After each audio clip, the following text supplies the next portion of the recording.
Hello बच्चा लोग, Excel की सीरीज में आप सबका स्वागत है। और आज हम एक्सेल का टैब डाटा टैब करने वाले हैं। ठीक है, पिछले टैब मैंने कराए हैं, फॉर्मूला टैब अभी करवाऊंगा बाद में। मैंने होम टैब, इंसर्ट टैब ये करवा दिया है। आप सीधा पहले डाटा टैब कर रहे हैं। ठीक, इंपॉर्टेंट है। फॉर्मूला टैब भी करेंगे, टेंशन ना लीजिए। फिलहाल तो डाटा टैब देखते हैं। तो डाटा टैब में सबसे पहले इंपॉर्टेंट क्या है? ठीक है, अगर हमारे पास ये तो एक तो डाटा है, ठीक है, हमने इसमें क्या करा था, खुद बनाया था हमने ये डाटा। लेकिन सपोज करो कि हमारा डाटा किसी और फाइल में पड़ा हुआ है या कहीं और पड़ा हुआ है, तो उसे यहाँ पे लाना है, तो कैसे करेंगे? तो कोई कोई कह रहा होगा तो सर कॉपी पेस्ट कर लेंगे। कि बात तो सही है, बिल्कुल कॉपी पेस्ट कर लेंगे। अब सपोज करो यहाँ पे मैं एक और शीट बनाता हूँ। ठीक है, ये मेरी शीट है। अब मेरे को डाटा चाहिए, तो डाटा मेरे को अपनी एक शीट में से चाहिए, तो मैं यहाँ पे जा रहा हूँ। अब सपोज करो मेरे को इसमें से चाहिए डॉक्यूमेंट 1 में से। तो मेरे पास यहाँ पे एक शीट है, ये पूरा डाटा है। अब ये मेरे को चाहिए, ठीक है, किस में चाहिए? डॉक्यूमेंट 2 में। तो लेकिन मैं जब इसे यहाँ से यहाँ तक कॉपी कराऊंगा, देखो मेरा डॉक्यूमेंट 1 पे गया, मैंने पूरा डाटा को सिलेक्ट कर लिया। ठीक है, ये गया डाटा और ये करा कॉपी, इसे मिनिमाइज करा, यहाँ पे मैंने कंट्रोल वी कर लिया, पेस्ट। तो आ गया डाटा। तो डाटा ऐसे लाते हैं, ऐसे लाते हैं। देखो एक तरीका है ये लाने का, अगर हमें डाटा में कोई और काम ना करना पड़े तो। मतलब ऐसे हम ले आए तो हैं, लेकिन ये दोनों एक दूसरे से कनेक्ट नहीं है। अब कनेक्ट करके क्या करना है? कनेक्ट करने की जरूरत जब पड़ती है जब मेरे को इस वाले डाटा में भी और इस वाले डाटा में भी, दोनों में ये वाला जो डाटा है ये कंटिन्यू करते रहना है। मतलब दोनों में मेरे को ये डाटा चाहिए और डेली अपडेट भी होता है। अब सपोज करो मेन फाइल ये है, मान लेते हैं मेन फाइल ये है, यहाँ पे डेली डाटा अपडेट करा जाता है। और मेरे को क्या करना है कि डेली डाटा इस वाली फाइल में अपडेट करा जाता है, तो मेरे को इस वाले फाइल में भी इसकी एंट्री करानी पड़ती है। ठीक है, होता है समटाइम्स कि एक फाइल मेन है, एक फाइल में तुम क्या कर रहे हो, एक फाइल तो मेन हो गई, दूसरी फाइल में तुम क्या कर रहे हो, दूसरी फाइल में तुम एक जो बॉस को दिखानी है, तो 2-3 फाइल का डाटा एक साथ तुमने रख रखा है यहाँ पे सारा, हर एक फाइल का। तो ऐसा होता है समटाइम्स कि तुम्हें फाइल चाहिए, उसमें भी चाहिए और डाटा इसमें भी चाहिए। तो इसके लिए क्या करना है, मजेदार चीज, अगर मैं यहाँ पे कोई एक नई एंट्री करूंगा, ठीक है, अगर मैं यहाँ पे कोई भी नई एंट्री करूं, तो वो मेरे, अब ये मैंने एंट्री करी, तो इसे अगर मैं सेव करूं, यहाँ पे मैंने सेव करी फाइल, तो यहाँ पे एंट्री नहीं आएगी, यहाँ पे भी मेरे को दोबारा करनी पड़ेगी। लेकिन मैं चाहता हूँ कि मैं यहाँ पे करूँ और वहाँ पे करने की जरूरत ना पड़े, एक ही फाइल में हो जाए, तो भैया दूसरी फाइल में करने की जरूरत ना पड़े। तो उसके लिए हमें डाटा इंसर्ट कराना पड़ता है। ठीक है, क्या करना पड़ता है? Data insert. तो फिलहाल तो इसे यहाँ से हटा देंगे, इसे वाले डाटे की जरूरत नहीं है। तो इसके लिए होता है ये, हम डाटा करवाते हैं insert, get and transform data. हम यहाँ पे डाटा को इंसर्ट करवाएंगे और उससे फिर हमारा क्या होगा, अगर दूसरी जगह पे फाइल हमारा अपडेट हो रही है तो यहाँ पे भी होगी। करके दिखाऊंगा तो जब ज्यादा मजा आएगा। देखो डाटा हम कहाँ कहाँ से इंसर्ट करवा सकते हैं। फ्रॉम फाइल, फाइल इतने तरीके की। फ्रॉम डाटाबेस, अगर कहीं डाटाबेस में तुम्हारा डाटा पड़ा हुआ है, फॉर एग्जांपल एक्सेस, एक्सेल जब हम आगे पढ़ेंगे उसमें भी डाटा बनाएंगे। ठीक है, और एसक्यूएल सर्वर है, बहुत सारे डाटा के सर्वर है। एज्योर ये माइक्रोसॉफ्ट का ये एक ऐप होता है, इसकी जरूरत नहीं है। ये बिजनेस वगैरह लोग काम करते हैं, ऑनलाइन कोई सर्विस है वहां से डाटा करवाना है, तो ये बहुत सारी चीजें हैं। हमें मेन फोकस करना है फ्रॉम फाइल से। ठीक है, फ्रॉम फाइल में से भी कहाँ गया, फ्रॉम फाइल में सबसे पहले ऊपर आ जाता है एक्सेल। अगर हमारा डाटा किसी एक्सेल बुक में पड़ा हुआ है या फिर टेक्स्ट नोटबुक नोटपैड में पड़ा हुआ है या वर्ड पैड में पड़ा हुआ है, ठीक है, तो सबसे पहले तो एक्सेल में से निकाल के देखते हैं। एक्सेल पे जाएंगे, क्लिक करा, अब हमें एक्सेल में से यानी कि डाटा चाहिए। ठीक है, लोड कर रहा है थोड़ा, हैंग भी कर रहा है थोड़ा, हो गया। एक्सेल क्लास में जाएंगे और मैं कह रहा हूँ डॉक्यूमेंट 1 में से मेरे को डाटा चाहिए। डॉक्यूमेंट 1 में एक टेबल है या फिर कोई डाटा है जो मेरे को यहाँ पे भी चाहिए। अब सपोज करो डॉक्यूमेंट जो 1 है मेरे किसी एम्प्लॉय की फाइल है, उसे वो डेली अपडेट करनी पड़ती है, उसमें वो डेली काम करता है। अब वही काम मेरे को यहाँ पे भी चाहिए अपनी फाइल में, तो मैं डेली डेली थोड़ी ना कॉपी पेस्ट करूंगा। अब देखो ये डाटा आ गया, उसमें 2 शीट थी, शीट 1 और शीट 2। मैं कह रहा हूँ मेरे को शीट 2 चाहिए। ठीक है, क्या चाहिए? शीट 2। तो इसमें देखो सबसे नीचे शीट 2 पे सिलेक्ट करके सबसे नीचे यहाँ पे आ रहा है लोड, यहाँ पे ड्रॉप डाउन, और ड्रॉप डाउन में आ रहा है लोड 2। इस पे क्लिक करेंगे, लोड 2 पे क्लिक करेंगे तो ये हमारा एक बॉक्स खुल के आएगा। इसमें कह रहे हैं हम क्रिएट कनेक्शन, क्या कह रहे हैं? क्रिएट कनेक्शन, कनेक्शन क्रिएट करना दोनों फाइल में, और यहाँ पे टिक कर देंगे add this data to the data model, और हम कह देंगे ओके। ओके करेंगे तो ये कनेक्शन बना रहा है, थोड़ा लोड कर रहा है, थोड़ा धीरे चलता है यार ये, हो गया। अब देखो यहाँ पे हम जा रहे हैं, मैंने क्लिक नहीं करा इस पे, तो ये अपने आप मेरे को ये दिखा रहा है, ये है डाटा। ठीक है, तो यहाँ पे जब हम जा रहे हैं तो यहाँ पे देखो 3 डॉट यहाँ पे दिख रही होंगी, इस पर वापस क्लिक करेंगे और वापस हम के लोड, वापस से लोड टू पे क्लिक करेंगे और हम कह रहे हैं टेबल चाहिए, यहाँ पे कह देंगे यहाँ पे चाहिए और ओके, और ये हमारी टेबल वो वाला डाटा आ गया सेम टू सेम। टेबल बन के आई है, उसकी टेंशन ना लो, वो तुम हटा भी सकते हो, यहाँ पे जाके नॉर्मल कर सकते हो टेबल को करना हो तो। टेबल डिज़ाइन है ये, यहाँ पे जाओ, यहाँ पे ये रहा, नॉर्मल कर सकते हो, फिल्टर वगैरह हटा सकते हो, इसे कन्वर्ट टू रेंज भी कर सकते हो। मैं फिलहाल में नहीं कर रहा हूँ ताकि तुम कंफ्यूज ना हो जाओ। अब ये मेरी टेबल है, ये है जो मैंने डाटा इंसर्ट करवाया, ठीक है। अब सपोज करो ये मैंने यहाँ पे इंसर्ट करवा दिया, अब मेरा एम्प्लॉय जो होगा, मेरे साथ का एम्प्लॉय, वो आएगा अगले दिन सुबह, उसने अपनी फाइल खोली, ये है उसकी फाइल, ठीक है। उसने फाइल खोल के काम स्टार्ट कर दिया। अब देखो इसमें 50 एंट्री है, इसमें भी, और इसमें भी 50 एंट्री है, और मेरी वाली में भी देखो, मेरी में भी 50 एंट्री है बस। अब मेरे वो साथ वाला एम्प्लॉय आएगा भैया, वो काम करना चालू करेगा, उसने काम करना स्टार्ट करा। 51, मैं कुछ भी नाम लिख रहा हूँ, यहाँ पे भी कुछ भी लिख दो, कुछ भी लिख दो, ये 24 लिख दो, यहाँ पे भी कुछ भी लिख दो, एंटर। 52, एक और एंट्री कर देता हूँ बस समझाने के लिए, ज़रूरत है नहीं वैसे, एक से ही पता चल जाएगा, लेकिन फिर भी। अब ये उसने काम करा और इस फाइल को कर दिया सेव, कंट्रोल प्लस सेव, ठीक है। ये फाइल उसकी सेव हो गई, उसने बंद करके चला गया। अब मैं आऊँगा, मैंने देखूँगा, अब यहाँ पे तुम कह रहे हो नहीं हुआ, ऐसे नहीं आएगा। यहाँ पे जाएंगे और डाटा में, अब डाटा में यहाँ पे आ रहा है रिफ्रेश का ऑप्शन, हमें इसे रिफ्रेश करना पड़ेगा डाटा को, ठीक है। डाटा पे जाएंगे, यहाँ पे रिफ्रेश कर देंगे, रिफ्रेश ऑल, और रिफ्रेश ऑल करते ही ये देखो 51 और 52 मेरे को पता चल गया, हाँ भाई उसने 2 एंट्री करी है आज। तो इस तरीके से केवल एक ही फाइल में हमने डाटा को एंटर करवाया, लेकिन दूसरी फाइल में भी हमने जब डाटा को कनेक्ट कर रखा है तो दूसरी फाइल में भी अपने आप आ गया। तो इस तरीके से हम डाटा इंसर्ट करवाते हैं, ये होता है फायदा डाटा इंसर्ट करवाने का, ठीक है। कॉपी पेस्ट करने से ऐसा होएगा नहीं, मेरे को यहाँ पे भी खुद से लिखना पड़ता, समझ रहे हो, यहाँ पे भी खुद से लिखना पड़ता, वहां पे तो वो लिख ही रहा है, फिर मैं उसकी फाइल खोलूंगा कॉपी पेस्ट करता रहूंगा। तो इससे बढ़िया है कनेक्ट कर दो, कनेक्ट हो गया, बस एक ही जगह काम हो रहा है, दूसरी जगह अपने आप आता रहेगा, रिफ्रेश कर देना, बस रिफ्रेश करने से हो जाता है, ठीक। उसके बाद दूसरी अगर फाइल है, अगर वर्ड नहीं है, एक्सेल में, मतलब एक्सेल में नहीं है, टेक्स्ट में है, तो कैसे करेंगे, तो भी ऐसे ही करेंगे। इसके नीचे ला के दिखा देता हूँ, यहाँ पे ला रहा हूँ, ठीक है, दूसरा डाटा लाएंगे। अब मैं कह रहा हूँ टेक्स्ट फाइल है, अब टेक्स्ट फाइल में भी मैंने 2 डाटा रख रखे हैं, एक ये है, इंपोर्ट कर देंगे। अब कनेक्ट हो रहा है, हो गया, हो गया। अब वहाँ पे डाटा था, डाटा दिखा देता हूँ पहले मैं तुम्हें कैसा था। ये मैंने यहाँ पे डाटा बना के रख रखा है, ठीक है। इसने, ये यहाँ पे आया और ये मेरे को दिखा रहा है, रिव्यू दिखा रहा है कि इस तरीके का आएगा। मैंने कहा ठीक है, इस तरीके का ही चाहिए। यहाँ पे जाएंगे लोड टू में, वापस से लोड टू कर देंगे और कनेक्शन बना देंगे, ठीक है। ऐड टू डाटा मॉडल, इसमें जरूर कर देना, डाटा मॉडल में सेव ऐड कर देना, इसे ओके करना है, और ये भी आ गया। अब इस पे जब हम जाएंगे, मैंने क्लिक नहीं करा है, यहाँ पे 3 डॉट है, यहाँ पे जा रहे हैं लोड टू, वापस से कह रहे हैं अब टेबल चाहिए इसकी, कहाँ पे, यहाँ पे चाहिए, जहाँ पे भी चाहिए वहाँ पे सिलेक्ट कर लेना, मैं यहीं पे ला रहा हूँ और ओके कर देंगे, और ये आ गया वो वाला डाटा, देख रहे हो, ये भी आ गया। अब मैं उसमें कुछ चेंज करूंगा ना, तो यहाँ पे भी चेंज होएगा, देख लेते हैं, दोनों में एक साथ चेंज करके देखता हूँ। इसे थोड़ा नीचे करना पड़ेगा ना, उसके हिसाब से थोड़ा नीचे कर लेते हैं इस टेबल को, वरना ऊपर वाला डाटा में अभी जब बढ़ाऊंगा तो क्लैश होएगा, ठीक है। अब मैं दोनों में चेंज करके दिखाता हूँ, इसमें जा रहा हूँ डाटा में, और इसमें एक कोई भी एक नई चीज़ एंट्री कर रहा हूँ, मैंने करी एंट्री, यहाँ पे भी एक एंट्री कर दी, यहाँ पे कर दी, यहाँ पे, यहाँ पे कर दी, ये एंट्री मैंने एक कर दी है, इसे मैंने कंट्रोल प्लस सेव कर दिया और कर दिया बंद। इसमें भी कर देता हूँ, इसमें भी खोली मैंने, ओपन करा, यहाँ पे एक और एंट्री कर देते हैं 53, ठीक है 53, यहाँ पे जो भी कुछ भी कर दो, हमें कौन सा फ़र्क पड़ना है। ये एंट्री कर दी, इसे भी कर दिया मैंने सेव, दोनों को सेव कर दिया मैंने बंद। अब ये है मेरी वाली फाइल, ठीक है, मेन वाली, जिसमें मेरे को डाटा अपडेट करना है, कुछ नहीं करना, डाटा पे जाना है और रिफ्रेश ऑल कर देना है। रिफ्रेश ऑल करोगे तो थोड़ा लोड हो रहा है, मेरा थोड़ा वैसे भी धीरे चलता है,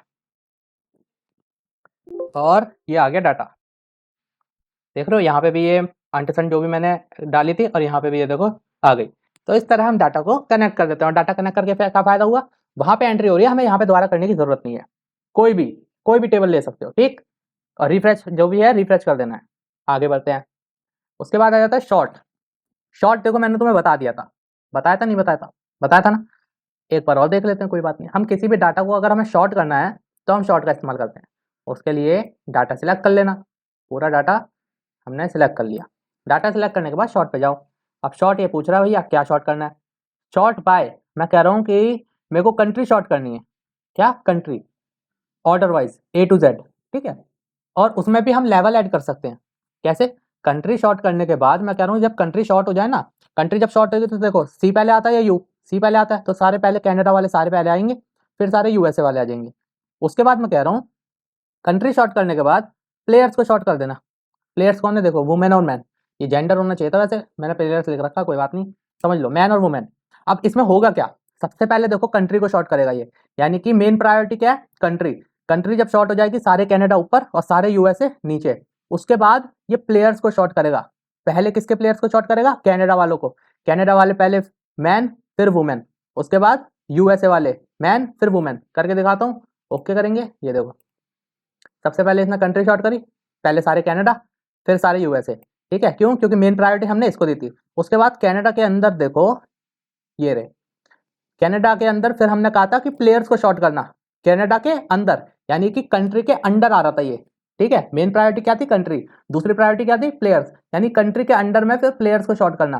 सारे मैन ऊपर आ रहे हैं, सारे वुमेन नीचे। अब फिर यूएसए के इसने सारे मेरे को दिखा दिया ऐसे कि यूएसए में मैन इतने हैं और वुमेन इतने हैं, तो इस तरीके से हम शॉर्ट करते हैं, ठीक है। बाकी पूरी शॉर्ट मैंने होम वाले टैब में यहाँ पे बता दिया था, शॉर्ट और फिल्टर अच्छे से एकदम।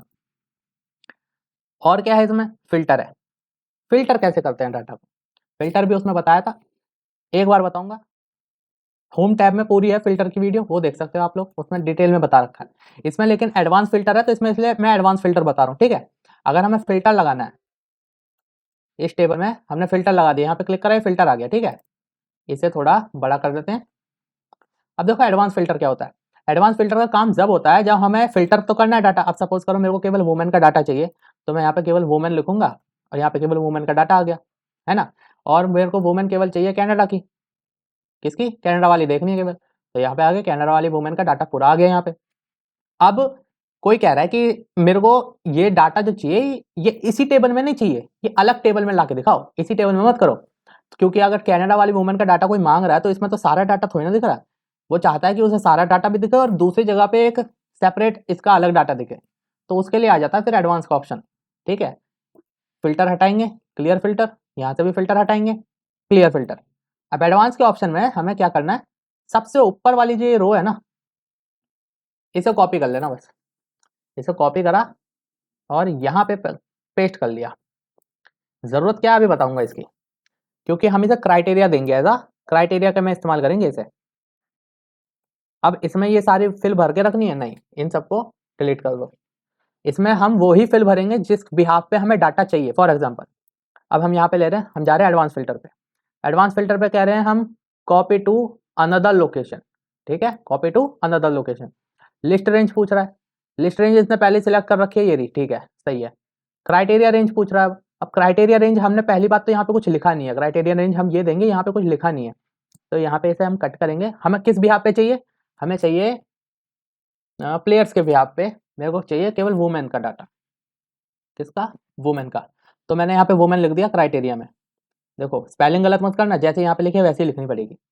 अब वुमेन में भी अगर कोई स्पेसिफिक चाहिए, वेट, एज या फिर हाइट, तो वो यहाँ पे लिखना पड़ेगा हमें, ठीक है। सपोज करो अब मेरे को वुमेन चाहिए अगर एज या फिर कंट्री, कंट्री क्या चाहिए, यूएसए, तो मैंने यहाँ पे दो क्राइटेरिया लिख दिए हैं, दो फिल कर रखे हैं। अब देखो अब करता हूँ मैं एडवांस पे, एडवांस पे जाऊंगा, मैं कह रहा हूँ copy to another data, list इसने रेंज ले रखी है, क्राइटेरिया रेंज हमें लेनी पड़ेगी, ये है हमारी क्राइटेरिया रेंज, ये, ठीक है, हमारा क्या है ये क्राइटेरिया। कॉपी टू, मैं कह रहा हूँ कॉपी टू ये, ठीक है, मैं करूँगा ओके। अब देख लो वुमेन यूएसए, ये दो क्राइटेरिया दिए थे, सारी वुमेन यूएसए वाली यहाँ पे आ गई, इसे हम कहते हैं एडवांस, क्या है ये, एडवांस। अब इसे अब मैं यहाँ से हटाऊं, ठीक है, क्लियर कर देंगे। मैं चाह रहा हूं अब यूएसए भी, यूएसए के साथ साथ एज भी लगा दे। अब एज को ग्रेटर देन और लेस देन करके हम लगाते हैं इसमें, कैसे लगाएंगे, ग्रेटर देन और लेस देन, या फिर इक्वल टू भी कर सकते हैं। फॉर एग्जांपल मेरे को केवल 24 एज की चाहिए, मैंने यहाँ पे 24 लिखा है, तो सिर्फ और सिर्फ 24 की मिलेंगी। कंडीशनल, कहाँ जा रहा हूँ, कंडीशनल पे नहीं जाएंगे, यहाँ पे एडवांस में जाएंगे, एडवांस पे गए, copy to another place, list range ने सेलेक्ट कर रखी है, क्राइटेरिया रेंज हमें दोबारा सिलेक्ट करनी पड़ेगी, क्यों, क्योंकि हमने क्राइटेरिया चेंज करा है, इसलिए, ठीक है, कॉपी टू हेयर, ठीक है, मैं कह रहा हूँ ओके। अब देखो कोई भी डाटा नहीं दिखाया, क्यों? क्योंकि 24 किसी की एज है ही नहीं, चेक कर लो, एज किसी की भी 24 है ही नहीं, इसलिए नहीं दिखाया, ठीक, कोई नहीं, दोबारा देख लेंगे। अब यहाँ पे 24 की जगह मैं कह रहा हूँ लेस देन 24, कितनी? लेस देन 24, लेस देन और ग्रेटर देन के साइन में डिफरेंस, कंफ्यूज तो नहीं होते? ये जो मैंने लगाया है लेस देन का साइन है, ये है ग्रेटर देन 24 का साइन, ठीक है, मैं क्या कर रहा हूँ, लेस देन 24 चाहिए। अब यहाँ पे आएंगे, मैंने क्राइटेरिया बदल दिया, वापस से आएंगे, एडवांस में जाएंगे, अब मैं कह रहा हूँ copy to another location, list इसने ले रखी है, क्राइटेरिया रेंज हम ले लेंगे वापस से,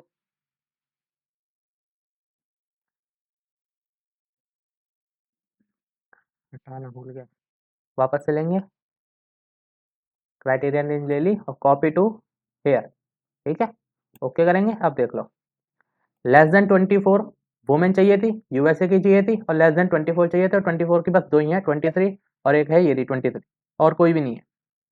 तो इस तरीके से हम एडवांस फिल्टर का इस्तेमाल करते हैं, ये समझ में आया? आगे बढ़ते हैं। अब देखो आगे हम बढ़ रहे हैं ना, इसमें है text to column. Text to column क्या होता है? बड़ा मजेदार है। अगर हमारा डाटा एक ही कॉलम में सारा का सारा घुचड़ मुचड़ हो चुका है तो हम टेक्स्ट टू कॉलम का इस्तेमाल कर सकते हैं। फॉर एग्जाम्पल के लिए मैं यहाँ पे कुछ नाम लिख देता हूँ, ठीक है, नाम है नहीं, यहाँ पे हैंगे, यहाँ से सारे कॉपी करा लूंगा, पूरा सिलेक्ट करेंगे नामों को। अब यहाँ तक है, ये तो बदतमीजी करी थी हमने, इसे करेंगे कंट्रोल सी कॉपी, इस शीट में यहाँ पे पेस्ट कराना है, केवल वैल्यू पेस्ट कराएंगे ताकि फॉर्मेटिंग ना आ जाए। तो वैल्यू पेस्ट कराने के लिए मैंने बताया था यहाँ पे खाली वैल्यू पेस्ट करानी है, ओके। तो ये सारे नाम यहाँ पे आ गए, देखो, लेकिन ये सारे फुल नेम है ना, क्या है ये सारे फुल नेम है। तो अब मैं चाह रहा हूँ यहाँ पे इनका फर्स्ट नेम और यहाँ पे इनका लास्ट नेम आ जाए, क्या आ जाए? यहाँ पे फर्स्ट नेम और यहाँ पे लास्ट नेम। अब फर्स्ट नेम और लास्ट नेम के लिए वैसे तो फॉर्मूला होता है और ये सही तरीका है भी नहीं, लेकिन मैं तुम्हें समझाने के लिए बता रहा हूँ कैसे करते हैं। अब ये सारे जो इन सबको सिलेक्ट करना है, ठीक है, ये सब क्या है, मेरा टेक्स्ट है, एक ही कॉलम में घुसा पड़ा है। डाटा में जाएंगे, अब मैं कहूँगा टेक्स्ट टू कॉलम। अब ये जो टेक्स्ट है इन्हें मेरे को कॉलम में बांटना है, ठीक है, डेलिमिटेड पे क्लिक करेंगे। डेलिमिटेड यानी कि हमारा जो टेक्स्ट है वो सेपरेट हो रखा है या नहीं हो रखा, सेपरेट होना जरूरी है। अब जैसे ये एंजल सैनर, ये सेपरेट किससे हो रखा है? स्पेस से, ठीक है। अब चाहे स्पेस हो, कॉमा हो, टैब हो, कुछ भी चीज हो, हमारा जो डाटा है वो सेपरेट होना चाहिए, ठीक। इसे नेक्स्ट करेंगे, नेक्स्ट करके अब यहाँ पे है किस चीज से सेपरेट हो रखा है, मैं कह रहा हूँ स्पेस से। टैब पे से टिक हटा देंगे, देखो जैसे स्पेस करा वैसे इसने कॉलम बना दिया। स्पेस पे से हटा के मैं किसी पे भी टिक करूंगा कॉलम बनाएगा ही नहीं, क्यों? क्योंकि ये सब इसमें है ही नहीं, मैंने इस्तेमाल नहीं करे। स्पेस बीच में सबके स्पेस है, स्पेस से मेरा डाटा सेपरेट हो रखा है। तो जैसे स्पेस पे क्लिक करा इसने कॉलम बना दिया, मैं कह रहा हूँ नेक्स्ट। अब ये पूछा डेस्टिनेशन कहाँ पे, मैं कह रहा हूँ यहाँ पे, ठीक है, यहाँ पे करना है। इनमें बस छेड़ना ये है फॉर्मेट, डाटा का फॉर्मेट मैं कह रहा हूँ जनरल रखना है, ये डेट भी नहीं है ना टेक्स्ट है, जनरल रखना है। फिनिश कर रहे हैं और ये देखो सारे नेम मेरे डिफरेंट अलग अलग कॉलम में आ गए। ये होता है हमारा टेक्स्ट टू कॉलम। क्या होता है? Text to column. तो टेक्स्ट टू कॉलम आपको समझ में आ गया? आगे बढ़े, आगे बढ़ते हैं। अगला है फ्लैश फिल। अब फ्लैश फिल क्या है? फ्लैश फिल और मजेदार चीज है। फ्लैश फिल के लिए तो मेरे को वापस से यही कॉपी करानी पड़ेगी। इसे करते हैं कंट्रोल सी, यहाँ पे चलेंगे शीट 2 पे, यहाँ पे हमें केवल इसकी वैल्यू पेस्ट करानी है, तो पेस्ट कर देंगे ताकि फॉर्मेटिंग ना पेस्ट हो जाए, ठीक है। अब मैंने अभी टेक्स्ट टू कॉलम से आपको करके दिखाया ना। अब मैं कह रहा हूं कि फ्लैश फिल से भी हो सकता है। फ्लैश फिल से करने के लिए भैया यहाँ पे बस करेक्ट करेक्ट तुम नाम लिख दो, ठीक है। नाम में भी हो सकता है, आप सपोज करो मेरे को यहाँ पे क्या करना है, मेरे को फर्स्ट नेम लिखना है, फर्स्ट नेम, साइड में मेरे को लास्ट नेम लिखना है, लास्ट नेम, उसके साइड में मेरे को फुल नेम लिखना है कैपिटल में, full name in upper case, ठीक है। ये सारी चीज मेरे को करनी है।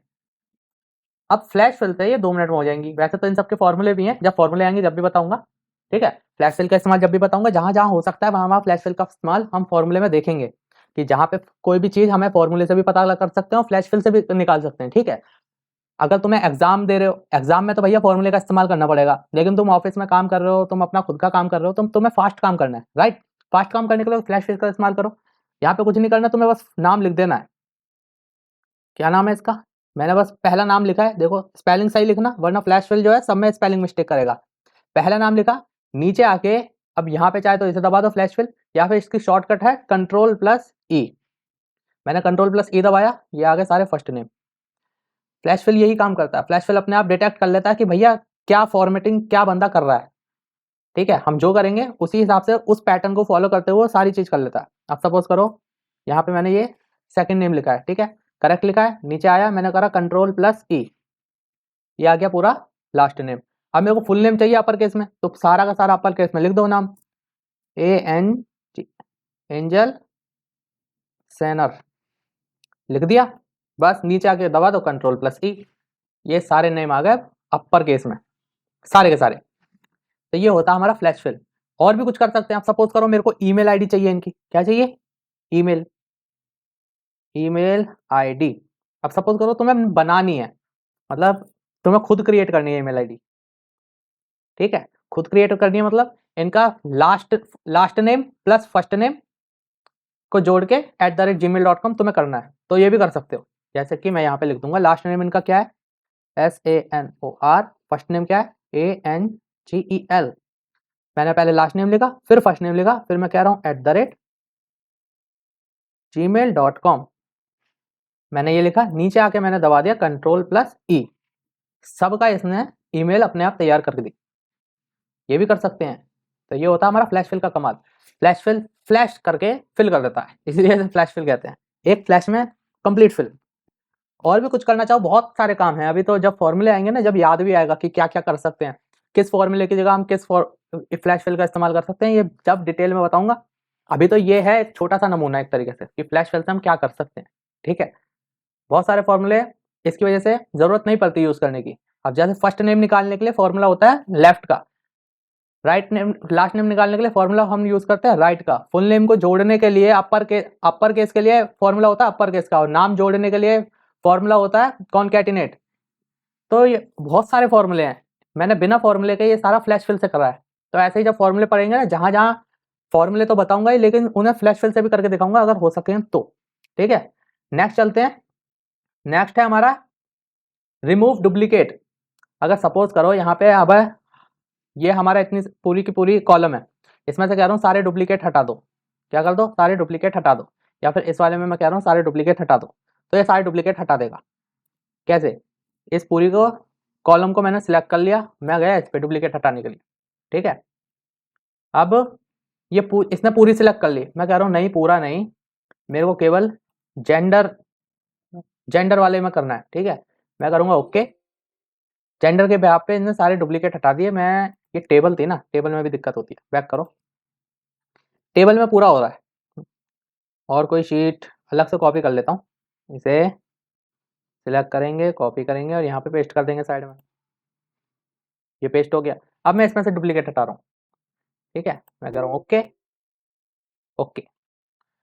ओ ये एक रह गया, पता है क्यों, क्योंकि मैंने यहाँ पे माई डाटा एज हेडर, इस पर टिक हटा दो, मेरे डाटा में कोई हेडर नहीं है, ठीक है। ओके, अब देखो सारे डुप्लीकेट वैल्यू चली गई, केवल यूनिक रह गई, तो ये डुप्लीकेट हटाता है। इसमें से भी हटा सकते हैं, जिस बिहाफ पे हटाना उस बिहाफ पे हटा देगा। जैसे मैंने इसमें से जब हटा रहा था, ये पूरा डाटा सिलेक्ट करके जब मैं इसमें से डुप्लीकेट हटा रहा था, तो ये पूछ रहा है सारा डाटा चेक करना है या नहीं, सारा डाटा यानी कि ये चेक करेगा, सीरियल नंबर भी चेक करेगा। अब सीरियल नंबर तो सबके अलग ही होते हैं, तो इसे तो अनचेक कर दो। अब ये चेक करेगा किसी का full name, gender, subject, age और रोल नंबर, ये सारी एंट्री 2 बार तो नहीं हो गई या 3 बार तो नहीं हो गई, सारी चेक करेगा। अगर मैं केवल एज हटा दूं, जेंडर हटा दूं, तो अब ये चेक करेगा केवल, अगर सबको हटा दूं फुल नेम पे रहने दूं, तो ये चेक करेगा किसी का फुल नेम 2 बार तो नहीं है या 3 बार तो नहीं है। तो जिसका 2 बार या 3 बार होगा उसका पूरा एंट्री हटा देगा, ठीक है। पूरी एंट्री में तो हमें ये सारी चीज चेक करनी पड़ेंगी। सारी चीज क्यों चेक करनी पड़ेंगी, क्योंकि मेरे को ये देखना है कि मेरा डाटा, मैंने ये लिखा है, अगर सपोज करो ये पहला नाम है एंजल सैनर, मेल है, कॉमर्स है, एज 25 और रोल नंबर भी ये है, ठीक है। मैंने इसी की एंट्री दोबारा तो नहीं कर दी, यही सेम एंट्री एंजल सैनर की, तो मैं ये पूरा करूंगा, ओके कर दूंगा। ऐसा पूरा है नहीं एक भी, तो कुछ भी रिमूव नहीं करेगा। अगर मैं इन सबको हटा दूं, केवल जेंडर रहने दूं, तो जेंडर में चेक करेगा कि जो जो डुप्लीकेट है उन सबको हटा देगा। अब केवल जेंडर में चेक करेगा ये, अब जेंडर में तो सारे डुप्लीकेट है, मेल और फीमेल बस यूनिक है, तो बस 2 एंट्री रखेगा, बाकी सारी डिलीट कर देगा, ठीक है। ये लास्ट वाली इसने छोड़ दी क्योंकि ये एंटीसेंट मैंने कुछ भी लिख दिया था। बाकी केवल देखो शुरू की 2 एंट्री रख रखे, बाकी सब डिलीट कर दी। ठीक है, तो ये होता है हमारा डुप्लीकेट रिमूव करना। अगर मैं इस वाली एंट्री को, सेम एंट्री को देखो, ये 2 एंट्री ले रहा हूँ, इन्हें कर रहा हूँ कॉपी और सबसे नीचे जाके मैं कर रहा हूँ पेस्ट, यहाँ पे पेस्ट। अब देखो ये भी 1 और 2 है। ठीक है, अगर इन्हें मैं 53 54 कर दूं, ये 53 हो गया, ये 54 हो गया। ठीक है, अब मैं पूरी को टेबल को सिलेक्ट करूंगा वापस से। मैंने पूरी टेबल सिलेक्ट करी। अब इसमें इन दोनों की 2 बार एंट्री कर रखी है मैंने, तो अब उन दोनों को हटा देगा। लास्ट वाले ये है ना, ये सिलेक्ट क्यों नहीं करे इसने? ओ टेबल का हिस्सा नहीं है ये, टेबल है ना, टेबल का हिस्सा नहीं बन पा रहा इसलिए नहीं सिलेक्ट करा। मेरे को एंटर मारना चाहिए था। मैंने इनके 2 रो बना दिए, अब चेक करेगा ये। 53 और 54 डालो यहाँ पे, टेबल को पूरा करना पड़ता है ना।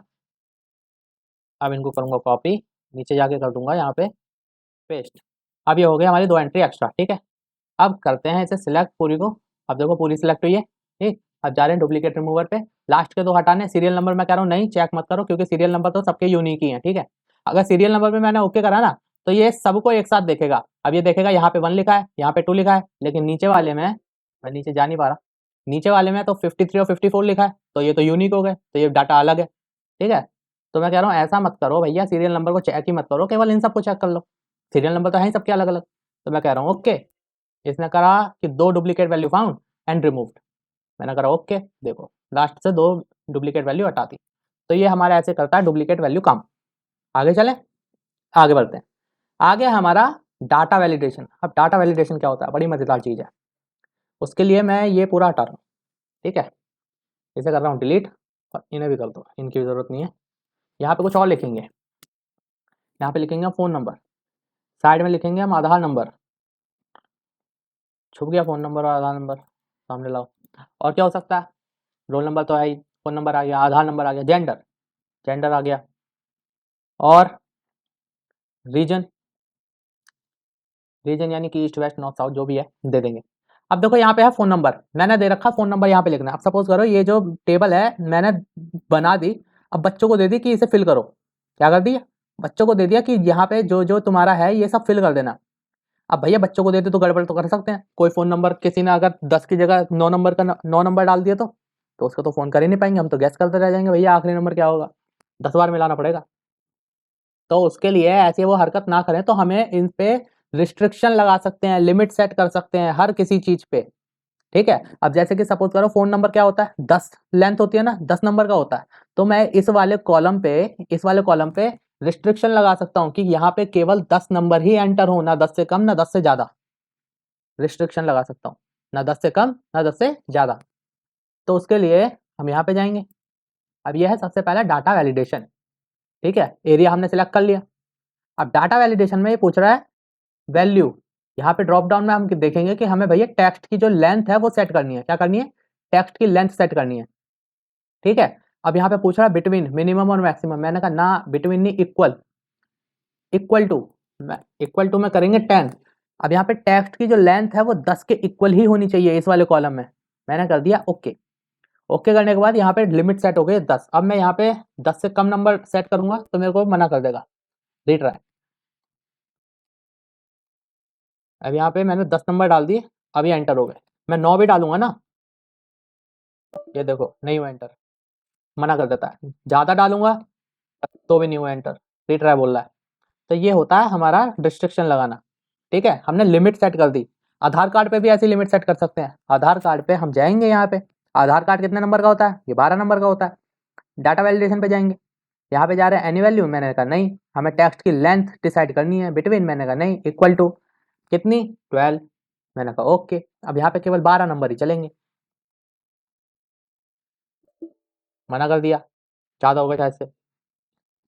1 2 3 4 5 6 7 8 9 10 11 12, 12 नंबर है, आ गया। इसको जरा फॉर्मेट चेंज कर देना यहाँ पे, वरना ऐसे ही आएगा। फॉर्मेट इसका कर देते हैं भैया, नंबर है, या तो नंबर लगा दो या फिर टेक्स्ट कर दो, वो आपकी मर्जी है। तो ये है हमारा आधार नंबर आ गया। कम का डालूंगा तो नहीं आएगा, ज़्यादा का डालूंगा वो भी नहीं आएगा, मना कर दिया। तो इस तरीके से हम लिमिट सेट कर सकते हैं। क्या कर सकते हैं, लिमिट सेट। अब सपोज करो जेंडर है, अब जेंडर में तो क्या ही लिमिट सेट करें, या तो मेल होगा या फीमेल होगा, हो सकता है नहीं, नहीं भैया अदर भी हो सकते हैं माना, लेकिन मैं केवल मेल और फीमेल का दे रहा हूँ। क्या दे रहा हूँ? केवल मेल और फीमेल। तो उसके लिए हम यहाँ पे ड्रॉप डाउन दे सकते हैं। ड्रॉप डाउन यानी कि जैसे यहाँ पे हम एरो दबाते हैं और ये सारे ऑप्शन खुल के आ जाते हैं ना, यहाँ पे जो भी क्लिक करूंगा वो आ जाएगा। तो ऐसे ही यहाँ पे भी मैं चाह रहा हूँ यहाँ पे एक एरो आ जाए और उसमें लिस्ट बनी आ जाए मेल और फीमेल की। तो हर सेल में चाहिए मेरे को लिस्ट, तो हर सेल के लिए सारे को सिलेक्ट करा, डाटा में गए और यहाँ पे गए डाटा वैलिडेशन में। डाटा वैलिडेशन में कह रहा हूँ मेरे को लिस्ट चाहिए, ड्रॉप डाउन की लिस्ट चाहिए ना, तो मैंने कहा लिस्ट। अब यहाँ पे पूछ रहा सोर्स क्या है, या तो सोर्स ले लो, अगर तुम्हारे पास कहीं पे मेल और फीमेल लिखा हुआ हो तो। मेरे पे लिखा हुआ है, हाँ लिखा हुआ है, ये देखो यहाँ पे लिखा हुआ है मेल और फीमेल। मैं ये दोनों को केवल दो दो को सिलेक्ट कर सकता हूँ। पूरे को करना पूरे को कर लो, लेकिन पूरे को करने का फायदा क्या, मेल और फीमेल ही तो है। ओके करा, अब देखो यहाँ पे जाऊंगा मेल और फीमेल, यहाँ पे गया मेल और फीमेल। अगर तुम्हारे पास वो ना हो, क्या कहते हैं, सिलेक्टेड ना हो, तो क्या करना है, अब इस पे से अगर हटाना है तो हटाने के लिए वापस जाओ और यहाँ पे कर दो क्लियर ऑल। क्लियर ऑल पे क्लिक करके ओके कर देना, चले गए। ठीक है। अगर तुम्हारे पास ड्रॉप डाउन अगर लिस्ट नहीं है, अभी तो मैंने सोर्स यहाँ पे पड़ा हुआ था, ठीक है, यहाँ से मैंने उठा लिया, अगर यहाँ पे नहीं है तो क्या करोगे, तो उसके लिए डाटा वैलिडेशन पे जाओ, वापस से लिस्ट सिलेक्ट करो, यहाँ पे सोर्स में खुद लिख दो क्या, मेल, कॉमा डालना और फीमेल। अगर और कुछ लिखना है तो वापस से कॉमा डाल के लिख सकते हो, लेकिन मैं कुछ नहीं लिख रहा एक और। ठीक है, मैं यहाँ पे ओके कर देता हूँ। अब देखो वापस आ गए, तब मैं आ गए। तो इस तरीके से हम लगा सकते हैं। रीजन, रीजन में कह रहा हूँ भैया नॉर्थ है, ईस्ट है, साउथ है, वेस्ट है, इनमें से कोई बता दो। इस पर भी डाटा लगाना है, डाटा लगा देंगे। डाटा वैलिडेशन या तो खुद लिख लो या फिर सोर्स दे दो। लिस्ट चाहिए, अब लिस्ट में हम देखेंगे हमारे पास सोर्स है या नहीं है हमारे पास सोर्स, नॉर्थ साउथ। अब देखो इसमें बार बार वैल्यू रिपीट हो रही है ना, लेकिन ये अपने आप यूनिक वाले चुन लेगा, उसकी टेंशन ना लेना। लेकिन अगर तुम्हारा वर्जन पुराना है, पहले बता रहा हूँ, अगर तुम्हारे पास एक्सेल का पुराना वर्जन है तो तुम्हें इसमें से पहले डुप्लीकेट वैल्यू निकालनी पड़ेंगी। उसे निकालने के लिए तुम्हें इसे सिलेक्ट करना पड़ेगा, कॉपी करके अलग पेस्ट करना पड़ेगा और यहाँ पे जाके डुप्लीकेट वैल्यू इनमें से हटानी पड़ेगी। ओके, अब डुप्लीकेट वैल्यू हट गई। अब तुम इसमें ये वाला सोर्स सिलेक्ट कर सकते हो। मैं दोनों को करके दिखाता हूँ, देखना मेरा अपडेटेड है तो मेरी में प्रॉब्लम नहीं आएगी। जा रहे हैं यहाँ पे डाटा वैलिडेशन, यहाँ पे जा रहे हैं लिस्ट, सोर्स पूछ रहा है, सोर्स में यहाँ पे गए, मैं इस पूरे को सिलेक्ट करूंगा, ओके कर दूंगा। यहाँ पे आ गए नॉर्थ साउथ ईस्ट वेस्ट, चार ही आए हैं बस, है ना। अगर तुम्हारी अपडेटेड नहीं होगा ना तो तुम्हारी में ये सारे आ जाएंगे। नॉर्थ इतनी बार ही लिखा आएगा, मतलब यही पूरी लिस्ट आएगी जो तुम सिलेक्ट कर रहे हो, ये चार नहीं आएंगे। अब मेरे में अपडेटेड है इसलिए ये अपने आप यूनिक निकाल लेता है, लेकिन इसमें अगर तुम्हारे में पुराना वर्जन है तो तुम्हें पहले खुद से यूनिक करने पड़ेंगे, इन्हें डुप्लीकेट हटा के फिर इसे सिलेक्ट करना पड़ेगा। नहीं तो ये तो 4-5 बार नॉर्थ, 4-5 बार साउथ, जितनी जितनी बार यहाँ पे लिखे उतनी बार ही तुम्हें पकड़ा देगा। ठीक है, अब यहाँ पे जो भी फिल करना है कर सकते हो। अब जेंडर में सपोज करो कोई मेल और फीमेल नहीं है बीच के आदमी, तो उन्हें अगर कुछ लगाना है, गे या फिर लेस्बियन हो गए या फिर अदर पार्ट ट्रांसजेंडर जो भी है, अब इतनी सारी तो लिस्ट मैंने दी नहीं है ना, तो अब वो तो लिख ही नहीं सकते। वो अगर कुछ लिखना चाहेंगे, अदर वे भी लिखना चाहेंगे, एंटर मारेंगे तो ये कहेगा भैया वैलिड नहीं है। तो इसमें हम ये चीज चेंज कर सकते हैं, पता है तुम्हें, हम रिस्ट्रिक्शन जो है वो कम कर सकते हैं, या बढ़ा तो नहीं सकते, कम कर सकते हैं। और इन्फॉर्मेशन वगैरह भी दे सकते हैं। फॉर एग्जाम्पल कोई भी यहाँ पे लिखे तो यहाँ पे एक इन्फॉर्मेशन लिखी आ जाए कि हाँ भाई यहाँ पे लिखना क्या है ना। तो ये सब करना है तो यहाँ पे जाओ डाटा वैलिडेशन में और सिलेक्ट कर लेना पहले इसको। इस वाले में अगर इसमें कोई इन्फॉर्मेशन देनी है, हर चीज़ बताऊंगा इन्फॉर्मेशन कैसे देते हैं। इन्फॉर्मेशन के लिए इनपुट मैसेज, हमें मैसेज देना है, क्या है, इन्फॉर्मेशन या फिर रिमाइंडर या फिर इन्फॉर्मेशन ही दे देते हैं। इन्फॉर्मेशन है क्या है, please enter 10 digit phone number, वो स्पेलिंग गलत होगी, फोन नंबर। ठीक है, और यहाँ पे कर देंगे ओके। अब देखो इसमें मैसेज पे जैसे ही मैं यहाँ पे क्लिक करूंगा, यहाँ पे इन्फॉर्मेशन आ रही है, please enter 10 digit phone number. ऐसे हम इन्फॉर्मेशन लगा सकते हैं। जो भी यहाँ पे अब बच्चों को पकड़ा दूंगा, वो जब लिखेंगे तो उन्हें दिख जाएगा हाँ भाई 10 डिजिट फोन नंबर यहाँ पे डालना है। अब सपोज करो मेरे को यहाँ पे से रिस्ट्रिक्शन कम करनी है, ठीक है, तो उसे कैसे करने हैं। एरर अलर्ट जो है यहाँ पे 3 टाइप के होते हैं। एक तो स्टॉप, अभी जो लगा हुआ है वो स्टॉप है, हमें स्टॉप कर देता है, कुछ और लिखने ही नहीं देता। दूसरा है वार्निंग, हमें वार्निंग देगा। और तीसरा है इन्फॉर्मेशन, केवल इन्फॉर्मेशन देगा, वार्निंग भी नहीं करेगा, बस बताएगा कि हाँ भाई इसमें ये चीज डालनी है हमें। दोनों चीज करके देख लेते हैं। वार्निंग भी और इन्फॉर्मेशन भी, ठीक है। उसके लिए पहले एक सिलेक्ट कर लेते हैं। और सपोज करो हमने आधार कार्ड सिलेक्ट करा, यहाँ पे गए डाटा वैलिडेशन में और यहाँ पे हम दे रहे हैं वार्निंग। क्या वार्निंग है? टाइटल वार्निंग लिख देते हैं। टाइटल क्या है? Warning please recheck your Aadhaar number, ठीक है। ओके, अब यहाँ पे कोई गलत, अब मैंने इन्फॉर्मेशन यहाँ पे इन्फॉर्मेशन दी थी, यहाँ पे मैंने क्या दिया? वार्निंग। जो पहले रोकता था ना, अब जैसे यहाँ पे मैं कुछ भी लिखूंगा एंटर करूंगा तो ये रोक रहा है मेरे को, ठीक है। अब यहाँ पे नहीं रोकेगा, क्यों? क्योंकि यहाँ पे से मैंने स्टॉप हटा के वार्निंग दे दी। अब देखो यहाँ पे कोई अगर गलत वैल्यू डाले, ये गलत है आधार नंबर, वो एंटर करेगा तो यहाँ पे देखो स्टॉप नहीं आ रहा, वार्निंग आ रहा है, please recheck your Aadhaar number. अब यहाँ पे वो नो भी कर सकता है, यस भी कर सकता है। अगर यस कर देगा तो यही वैल्यू यहीं पे आ जाएगी, रोकेगा नहीं उसे गलत डालने से। यहाँ पे भी हम इन्फॉर्मेशन दे सकते हैं ऐसे ही। पूरे को सिलेक्ट कर, आप सपोज करो भैया किसी को, कोई मेल या फीमेल दोनों में से कोई नहीं है, तो मैं कह रहा हूँ उसे इन्फॉर्मेशन दे दो। यहाँ पे क्या डालना है, ठीक है, क्या है? रिमाइंडर और इन्फॉर्मेशन। क्या टाइटल डालें? टाइटल मैंने तो कंफ्यूज कर दिया, इन्फॉर्मेशन ही लिख देते हैं। इन्फॉर्मेशन आर यू कन्फर्म, बस ये लिख रहा हूँ, आर यू कन्फर्म। ओके। अब यहाँ पे अगर कोई ड्रॉप डाउन में देखेगा भैया मेल या फीमेल दो ही हैं, ठीक है, लेकिन उसे मेल और फीमेल कुछ भी नहीं लिखना, उसे गे लिखना है। मान के चलो गे लिखना है, मतलब मजाक मत उड़ाना किसी का। मान के चलो उसने एंटर करा तो इन्फॉर्मेशन दे रहा है आर यू कन्फर्म, वो कह देगा ओके हाँ भैया लिख दिया। अगर कैंसिल करेगा तो कैंसिल हो जाएगा। अब सपोज करो यहाँ पे अगर कोई लिख रहा है, क्या लिख रहा है? ये लिखा, एंटर मारा, आर यू कन्फर्म, मैंने कहा नहीं कैंसिल, गलत है, दिस इज मैन, तो मैन तो यहाँ पे है, मेल, सेलेक्ट कर लिया। तो ऐसे करके हम इन्फॉर्मेशन भी दे सकते हैं। अब यहाँ पे, अब ये सब तो हमने देख लिया, इन्फॉर्मेशन दे दी। यहाँ पे इन्फॉर्मेशन जो थी वो अलग है, ये वाली जो इन्फॉर्मेशन है वो अलग है, ये वार्निंग वाली है, ठीक है। ये रिस्ट्रिक्शन वाली है, जब हम कुछ गलत वर्ड लिखेंगे तब आएगी। ये लिखने से पहले ही हमें बताता है कि हाँ भाई यहाँ पे क्या लिखना है। तो दोनों में कंफ्यूज मत होना, एक था ये, एक है ये, ठीक। अब मेरे को, अगर मैंने पूरा डाटा ये बच्चों को दे दिया, बच्चों ने पूरा बना के दे दिया मेरे को डाटा, उसके बाद मेरे को चेक करना है कि भैया किस किस ने गलत एंट्री करी है। रिस्ट्रिक्शन लगाने के बाद किस किस ने वो वाली रिस्ट्रिक्शन को फॉलो नहीं करा, अपनी मर्जी की एंट्री करी है। जैसे ये अपनी मर्जी की है, ये वाली अपनी मर्जी की है, तो मुझे चेक करना है बहुत बड़ी लिस्ट में। तो कैसे करेंगे? यहाँ पे जाएंगे और यहाँ पे कह देंगे सर्कल इनवैलिड डाटा। इनवैलिड यानी कि जो जो डाटा हमने वैलिड करा ही नहीं था वो क्या है? सर्कल। देखो दो डाटा है इनवैलिड, ये मैंने इनको नहीं दिया था ड्रॉप डाउन में, किसी ने ये लिख दिया। यहाँ पे मैंने रिस्ट्रिक्शन लगाई थी 12 नंबर की, किसी ने छोटा कम लिख दिए। तो ऐसे मैं चेक कर सकता हूँ, सर्कल कर देता है क्लियर सर्कल, तो ये दबा दो क्लियर हो जाएंगे। समझ में आया? कोई डाउट इसमें? तो आगे देखते हैं, आगे क्या है? आगे है कंसोलिडेट। देख रहे हो ये कंसोलिडेट। अब कंसोलिडेट क्या होता है, इसके लिए मैंने एक डाटा बना रखा है, ठीक है, अभी बनाया। तो कंसोलिडेट एक्चुअली मैं नहीं बनाया, नहीं बनाया, यहीं पे बताता हूँ, कोई बात नहीं। अब यहाँ पे है ये सेल्स। कंसोलिडेट क्या होता है? कंसोलिडेट हमें हमारे दो तीन अगर डाटा है, अब सपोज करो ये मेरा डाटा है, ठीक है, इसे मान के चलो ये मेरा 1 साल का है, वैसे 2 साल का है लेकिन मान लो 1 साल का है। अब मैं इसे कॉपी करूंगा, इसे मैंने कॉपी करा, यहाँ पे मैंने पेस्ट कर दिया, यहाँ पे मैंने एक और पेस्ट कर दिया। क्यों करा है मैं बता रहा हूँ। अब मान लो ये मेरा 1 साल का डाटा है, ये मेरा दूसरे साल का है, ये मेरा तीसरे साल का है। अब मान लो ये 2022, 2023, 2024, ठीक है, ऐसे मान लो कि 2022 में इतनी सेल हुई, 23 में इतनी सेल हुई और 24 में इतनी सेल हुई, अलग अलग महीने में, ठीक है, मान के चलो। अब ये मेरा 3 साल का डाटा, अब मेरे को 3 साल का एवरेज निकालना है। यहाँ पे क्या निकालना है? 3 साल का एवरेज। तो क्या करेंगे भैया, यहाँ पे एवरेज वाला फॉर्मूला लगा सकते हैं।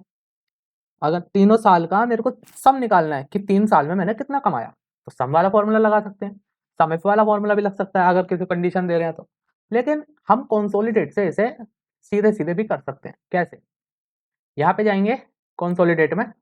अब पहले तो इनको डिलीट कर देते हैं, यहाँ पे जो है जो पहले से रेफरेंस है इन्हें डिलीट कर दो, नए रेफरेंस देंगे। अब ये पूछ रहा है रेफरेंस, क्या रेफरेंस है? मैंने कहा ये वाला पूरी रो, ओ कॉलम सॉरी, ठीक है, ये करा और इसे ऐड कर दिया। क्या करा? ऐड। अब दूसरा रेफरेंस लेंगे, दूसरा है ये, इसे भी पूरा सिलेक्ट कर लेंगे, पूरी कॉलम सिलेक्ट कर ली, ऐड कर लिया। तीसरा रेफरेंस ले रहे हैं, ये तीसरे साल का, इसे ऐड कर लिया और ऐड कर लिया। बस ये तीनों साल का डाटा मुझे ऐड करना था, तीनों साल का मैंने रेफरेंस दे दिया ताकि चौथे का मेरे को बता सके, या फिर चौथे का बताना नहीं है मेरे को। अब ये जो भी पूछो मैं बता सके। देखो एवरेज पूछ सकता हूँ, काउंट पूछ सकता हूँ, सम पूछ सकता हूँ, मैक्स पूछ सकता हूँ, मिन पूछ सकता हूँ, प्रोडक्ट, ठीक है। ये इतनी सारी चीजें हैं जो मैं यहाँ पे पूछ सकता हूँ। मैं सिंपली यहाँ पे तुम्हें एवरेज निकाल के दिखा देता हूँ फिलहाल में। जो तुम्हें निकलवाना है निकलवा सकते हो, 3 साल का, 4 साल का, जितना रेफरेंस देना चाहो दे सकते हो, ठीक है। अब 4 साल की अगर तुम्हारी यहीं पे 4 साल की सेल होती कि ये 2022, 23, 24, 25, अब तुम्हें 4 साल की सेल का तुम्हें एवरेज निकालना है कि तुमने कितना एवरेज कमाया, प्रॉफिट वगैरह देखने के लिए, ठीक है। उसी में काम आता है, तुम फॉर्मूले लगा के भी कर सकते हो, लेकिन उस पर टाइम बर्बाद होता है। नॉर्मली ऐसे करो, ज़्यादा बढ़िया रहेगा। मैंने यहाँ पे करा, यहाँ पे सेल यहाँ पे रख रखा है ताकि यहाँ पे निकाल के दे। मैंने करा ओके। अब ये देखो इनने ये निकाल के दे दिया मेरे को एवरेज। अब तुम कह रहे हो एवरेज सेम नंबर आ रहे हैं, क्योंकि इनने इन तीनों का एवरेज निकाला। अब तीनों का एवरेज तो यही सेम नंबर आएगा ना, क्योंकि मैंने सेम नंबर ले रखे थे इसलिए। बाकी निकालते ऐसे ही हैं। कॉन्सोलिडेट समझ में आया? चलो अच्छी बात है, कॉन्सोलिडेट समझ में आ गया तो आगे बढ़ते हैं। आगे है हमारा डाटा मॉडल। अब देखो डाटा मॉडल मैंने जब तुम्हें ये बता रहा था, मैंने ये बताया था यहाँ पे, क्या बताया था यहाँ पे, एक चीज बताई थी, पाइवट टेबल में इस्तेमाल कर रहा हो रहा था, ठीक है। पाइवट टेबल में यहाँ पे है पाइवट टेबल। अब देखो ये पाइवट टेबल में मैंने सिलेक्ट करा, यहाँ पे गया, और यहाँ पे एक ऑप्शन आता है रिलेशनशिप का। जब हमें टेबलों में रिलेशन बनाना होता है ना, तब उसका इस्तेमाल होता है डाटा मॉडल का।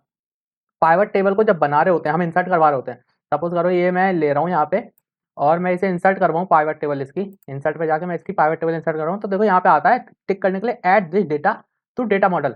जब हम इसे डेटा को डेटा मॉडल में ऐड कर लेते हैं, अब सपोज करो ये वाली टेबल का मैंने डेटा मॉडल में ऐड कर दिया, ठीक है, इस टेबल का ऐड कर दिया और इस टेबल का ऐड कर दिया, तो तीनों कनेक्ट हो सकती हैं। लेकिन उसके लिए भी एक कंडीशन है। क्या कंडीशन? ये है, अब इसके लिए मेरे पास एक टेबल थी रिलेशनशिप ये रही।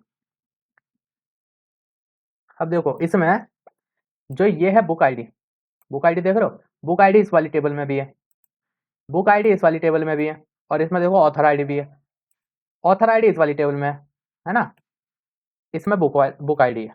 अब देखो इसमें बुक आईडी भी है और ऑथर आईडी भी है, इसमें केवल ऑथर आईडी है और इसमें केवल बुक आईडी है। तो ये कंडीशन कुछ इस तरीके की बन गई। अगर तुम देखो तो मैं ये कहना चाह रहा हूँ कि ए इक्वल टू अगर बी है और बी इक्वल टू अगर सी है, तो सी इक्वल टू ए होगा या नहीं होगा? ये तो सिंपल मैथ है ना, जो तुमने स्कूल में पढ़ी थी। बस यही वाला काम होता है रिलेशनशिप बनाने में। हमने देखा कि इसमें बुक आईडी भी और ऑथर आईडी भी है, और भैया यहाँ पे ऑथर आईडी है और यहाँ पे बुक आईडी है। तो एक तरीके से ये वाली जो टेबल है, ये दोनों टेबल इस टेबल से रिलेट कर रही हैं, तो एक दूसरे से भी तीनों की तीनों रिलेट कर रही हैं, ठीक है। हम इसमें रिलेशन बना सकते हैं, और यही मैंने बताया था रिलेशनशिप कैसे बनाया जाता है। तो रिलेशनशिप जब हम बनाते हैं ना, तो अपने डेटा को डेटा मॉडल में ऐड करवा देते हैं। इसके अंदर मेरा डेटा ऐड होगा नहीं है, डेटा मॉडल में ऐड डेटा है नहीं। मैंने डेटा ऐड करवाया था उसी वाली जब बनाया था, उसमें रिलेशनशिप मैंने बना के दिखाई थी जब मैं पाइवट टेबल बता रहा था। उस वीडियो को देख सकते हो, इंसर्ट वाली टेबल में मैंने बताया कैसे रिलेशनशिप बनाते हैं। तो उसी में इसका इस्तेमाल होता है डेटा मॉडल का। डेटा मॉडल में हम अपने डेटा को जब ऐड करवा देते हैं ना, तो हम टेबल में रिलेशनशिप बना लेते हैं। तो आप सपोज करो मेरे को पाइवट टेबल बनानी है, लेकिन मेरे को अब ये तो कनेक्ट नहीं है, ये और ये दोनों कनेक्ट नहीं है, मैं एक एग्जांपल के तौर पे बता रहा हूँ। अब सपोज करो मेरे को ये दोनों टेबल की मिला के एक पाइवट टेबल बनानी है ना, वैसे ही मैंने करके दिखाया था वहाँ पे। तो वो चीज़ होती है डेटा मॉडल से। आगे बढ़ते हैं। आगे है ये हमारा एनालाइज डेटा। अब देखो एनालाइज डेटा बड़े मज़ेदार है। मैंने यहाँ पे बस क्लिक करा है और इसने मेरे पूरा डेटा, ये जो यहाँ पे था इस पे क्लिक कर रखा था, इसलिए इसी वाले को एनालाइज कर रहा है। अब देखो इसको पूरा एनालाइज कर लिया यहाँ पे, इसने एनालाइज करा। यहाँ पे मैं इंसर्ट पाइवट टेबल, इसकी यहाँ पे पाइवट टेबल भी इंसर्ट करवा सकता हूँ। इसने सेल्स का ये ग्राफ बना के दे दिया मेरे को एक लाइन वाला, और इसने सम ऑफ सेल्स का भी ग्राफ बना के दे रखा है, फ्रिक्वेंसी ऑफ सेल, अलग अलग तरह के ग्राफ बना के दे दिया। कोई सा भी यहाँ पे इंसर्ट करवा देता हूँ। कर क्या रहा है, ये एक तरीके से एक एआई की तरह मान सकते हो, जो हमारे डेटा को अपने आप एनालाइज कर लेता है। प्रोग्राम है एक, ठीक है, एक प्रोग्राम है जो हमारे डेटा को एनालाइज कर लेता है और हमें बताता है। अब सपोज करो यहाँ पे हम कुछ भी क्वेश्चन पूछ सकते हैं, इसने कुछ सजेस्ट भी कर रखे हैं। यहाँ पे कोई भी डेटा से रिलेटेड कुछ भी क्वेश्चन पूछो इससे। अब जैसे how many different sales are there, मैं इसे पूछ रहा हूँ, ये बता रहा है 24, ठीक है। अब इसे कट करेंगे, दूसरा क्वेश्चन पूछ सकते हैं, इनसाइट्स ऑफ सेल्स। तो इस तरीके से हम इससे क्वेश्चन पूछेंगे, बताएगा show total sales by month as a line chart, ये दिखा दिया। तो ये होता है हमारा एनालाइज डाटा। डेटा को एनालाइज कर सकते हैं हम इसके जरिए। आगे बढ़े, समझ में आया इतना? चलो आगे बढ़ते हैं। और आगे है व्हाट इफ एनालाइज। ये क्या चीज़ है भैया? देखो बड़ी मजेदार चीज़ है वैसे तो, बड़ी, देखते हैं चलो। मजेदार तो मैं, अब मेरे बोलने से थोड़ी ना मजेदार हो जाएगा, तुम्हें भी तो। सबसे पहला है सिनेरियो मैनेजर। अब देखते हैं सिनेरियो मैनेजर क्या होता है, ठीक है। पहले तो इसे सिलेक्ट करेंगे, अब देखते हैं ये क्या होता है सिनेरियो मैनेजर। यह हमें क्या बताता है, पहले तो इसमें जो है पहले से उसे डिलीट कर दो। यह हमें क्या बताता है, मैं ये जो यहाँ पे है, ठीक है। अब ये मेरी टेबल है, सपोज करो टेबल है, टेबल में तो डाटा चेंज नहीं कर सकते ना, मैं अलग अलग सिनेरियो चेंज करके देख सकता हूँ इसका टेबल में। मैंने ये सारा डाटा इसमें ऐड करवाया, सिनेरियो का नाम दिया मैंने कुछ भी, एक्स वाई जेड, ओ एक्स वाई जेड नहीं है, कुछ भी लिख दिया। ये चेंजिंग सेल, इनकी वैल्यू चेंज करके देखूंगा, इसलिए ये चेंजिंग सेल यहाँ पे, ठीक है। और ओके, अब यहाँ पे सारी वैल्यू आ गई। यहाँ पे मैं चेंज कर करके अब इन्हें देखना चाहूँगा। मैं इसे हटा रहा हूँ, मैं कह रहा हूँ यहाँ पे 550 लेके देखो, कितनी 550। यहाँ पे 1000 यूनिट बिक रही है, ठीक है 1000 यूनिट बिक रही है। मैंने प्राइस बढ़ा के देखा है कि प्राइस बढ़ाऊंगा, यूनिट मेरी 1000 ही बिक रही है और इतना ये है, और फिक्स्ड प्राइस तो यही है। तो मैं देखना चाहता हूँ कितना क्या बढ़ेगा, मैं कह रहा हूँ शो करो, तो शो करके ये दिखा दिया इसने। यहाँ पे चेंज करा, यहाँ पे मेरे को पता चल गया प्रॉफिट में इतना चेंज आ सकता है, ठीक है। मैं एडिट करना चाहूँ, वापस से यहीं पे जाएंगे, ओके करेंगे। मैं कह रहा हूँ चलो 550 ये नहीं, मेरे को ये चेंज करके देखो, अगर मैं यूनिट ज़्यादा बढ़ा दूँ और एक दिन में मेरी और ज़्यादा यूनिट बढ़ जाए, सपोज करो 1200, तो कितना प्रॉफिट में चेंज आएगा, 550 और 1200। समझ रहे हो मैं क्या कर रहा हूँ, मैं कर रहा हूँ शो करो, तो इन्हें शो कर दिया, और वाह प्रॉफिट मिल गया, प्रॉफिट बढ़ गया। तो मैं ऐसे मतलब ये सिनेरियो मास्टर है, सिनेरियो अलग अलग सिनेरियो हम करके देख सकते हैं अपनी टेबल में, मतलब एक तरीके से हरकतें करके देख रहे हैं। नहीं चाहिए यहाँ पे डिलीट कर दो, ठीक है। ये यहाँ पे चेंज हो गए, ऐसे ही रहेंगे, फिलहाल तो ऐसे ही रहेंगे, इन्हें चेंज कर दो वापस। आगे बढ़ते हैं, चलो आगे हमारा है गोल सीक। गोल सीक क्या होता है, बड़ा ये मस्त चीज़ है। अब सपोज करो मैं इससे कह रहा हूँ कि प्रॉफिट मेरा इतना आ रहा है, ठीक है, कितना ही 1 लाख प्रॉफिट मेरा आ रहा है। अब 1 लाख नहीं चाहिए मेरे को प्रॉफिट, मैं कह रहा हूँ मेरे को प्रॉफिट कुछ और चाहिए।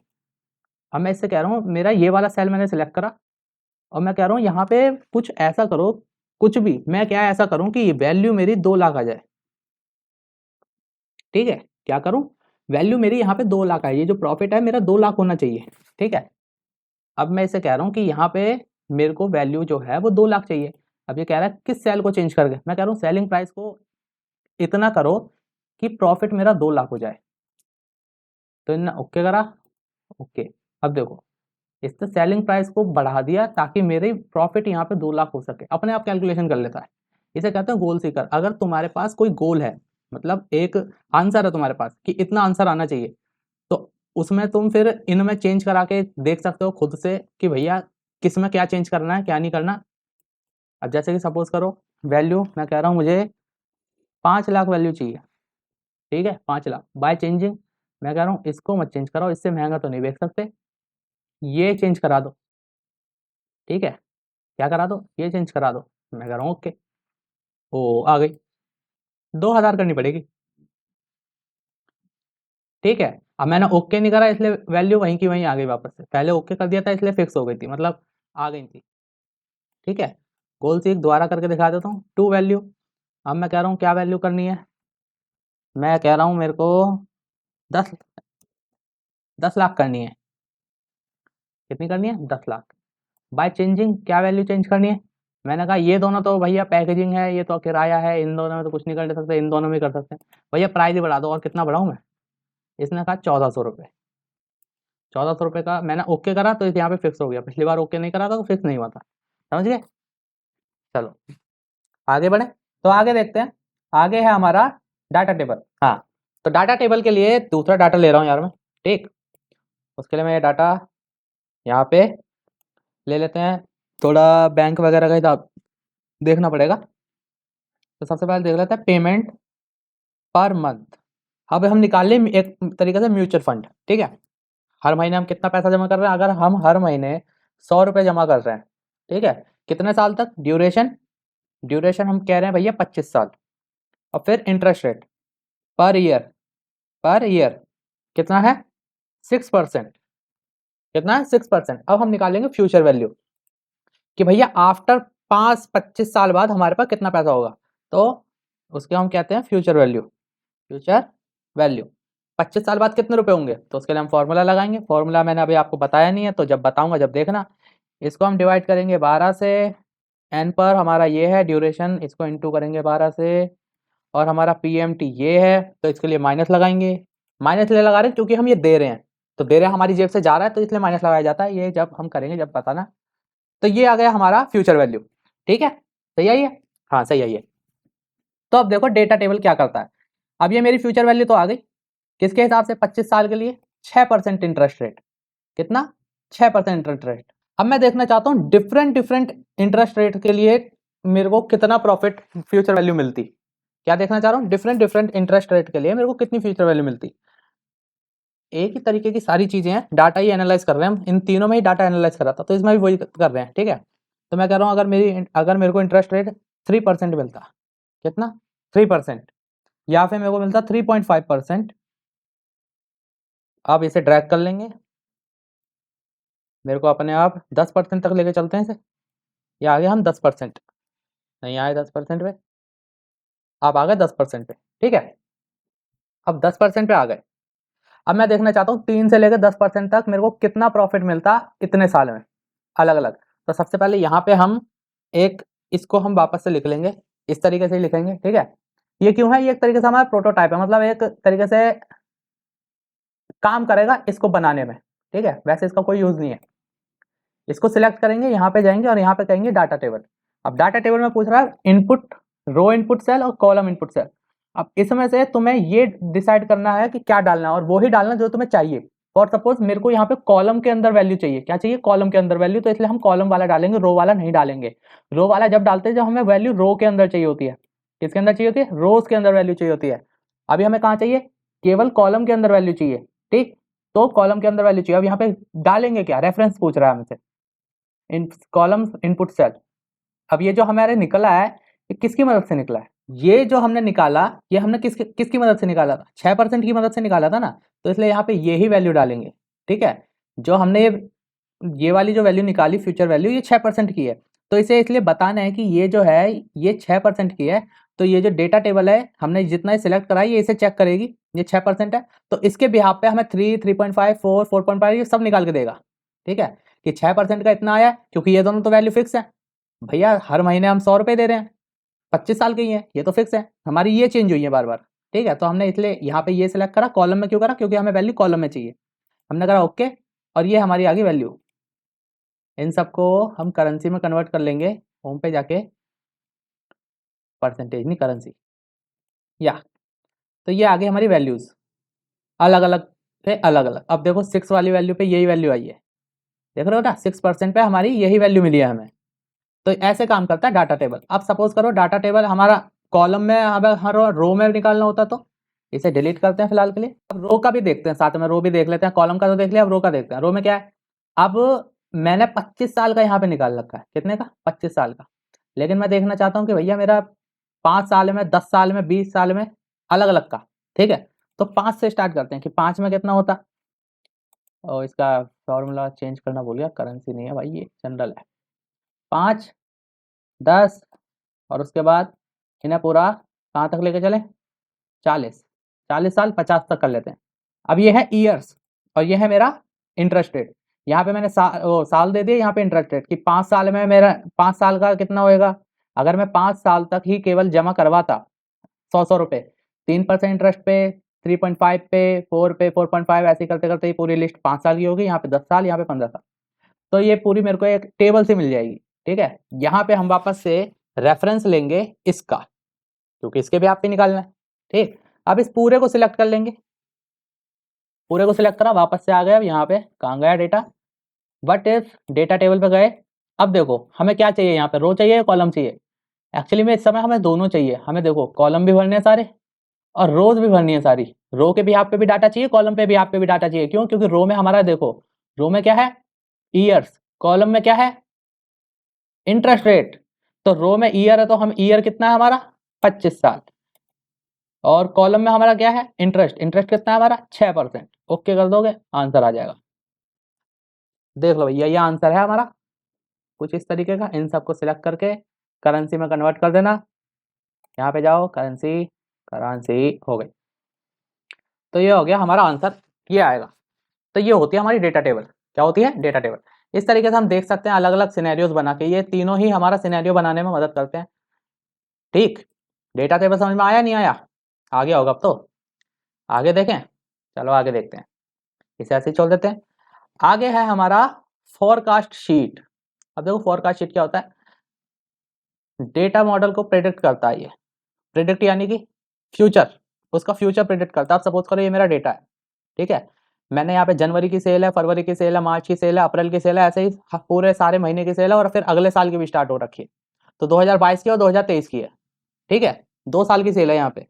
अब मैं यहाँ पे जा रहा हूँ फोरकास्ट शीट पे, यहाँ पे जाऊँगा, क्लिक कर दूंगा, तो ये देखो बस कुछ नहीं करता, हमें फ्यूचर प्रिडिक्ट करके बताता है। ये देखो यहाँ से यहाँ तक, जहाँ तक ब्लू है, जहाँ तक ब्लू कलर की लाइन है वहाँ तक है ये वाला डेटा, और उसके बाद ये इसने ये जो ये लाइन बनाई है ऑरेंज वाली, ये फ्यूचर दिखा रहा है, इसका फ्यूचर प्रिडिक्ट कर रहा है कि कैसे प्रिडिक्ट कर रहा है, इसका ट्रेंड देख के, इसने 2 साल का ट्रेंड देखा कि 2 साल तक कैसे कंपनी चली, उसके बाद 1 साल अपने आप बता दिया कि इतने साल इतने महीने इस तरीके से चलेगी, तो ये फ्यूचर प्रिडिक्ट करता है, ठीक है।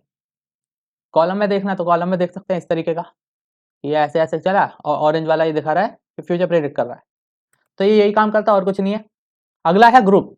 ग्रुप क्या होता है? अब ग्रुप बढ़िया कमाल की चीज हो सकती है, जैसे कि अब सपोज करो ये मेरी एक टेबल है, इसे मैंने कॉपी करा और यहाँ पे नीचे मैंने पेस्ट कर दिया, ठीक है। अब मेरी ये भी है, इसे कॉपी करा, यहाँ पे मैंने नीचे यहाँ पे मैंने पेस्ट कर दिया।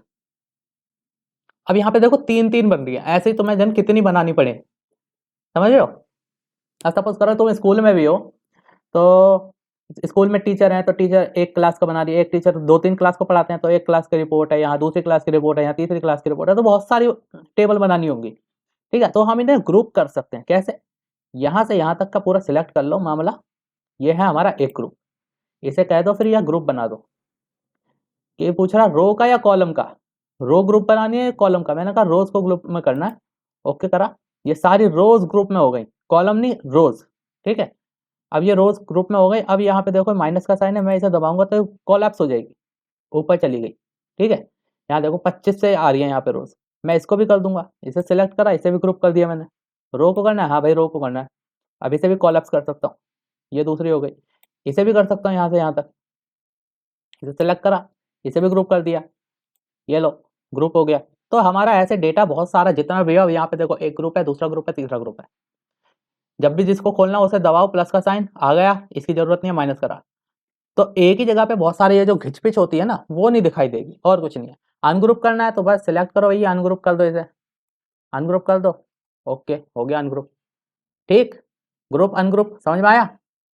फिर है ये सब टोटल। सब टोटल क्या करता है? सब टोटल हमारा टोटल करके बता देता है, यहीं पे करके दिखाऊं, ये अगर मैं इस पूरे को सिलेक्ट करूं तो इसका पूरे का टोटल यहाँ पे करके दिखा देगा, और कुछ नहीं है, यहाँ पे इसका नहीं करके दिखाएगा।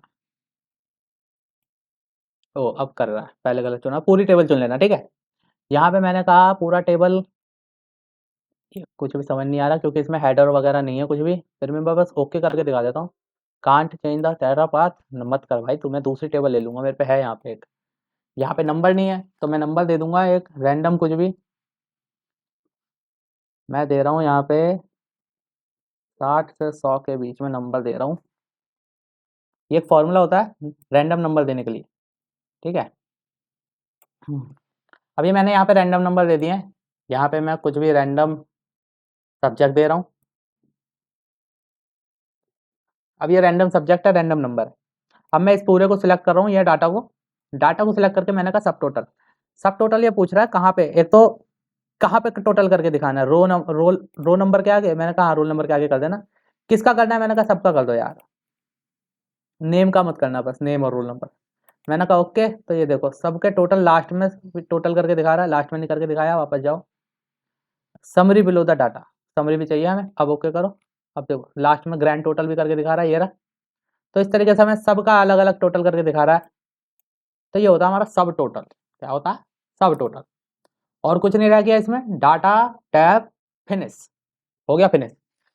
तो वीडियो अच्छी लगी हो तो बस देखते रहना ऐसे ही आगे, फार्मूला की अगली वीडियो फार्मूला के ऊपर बनाऊंगा मैं, और फार्मूला कोशिश करूंगा जितने भी इंपॉर्टेंट हैं सारे बताएं, ठीक है। बहुत से तो फालतू फालतू भी हैं, जैसे कि ये साइन कॉस थीटा, अब तुम्हें तो इनकी जरूरत नहीं है भैया, स्कूल में साइन कॉस तो पढ़ा नहीं तुमने, यहाँ पे क्या पढ़ोगे।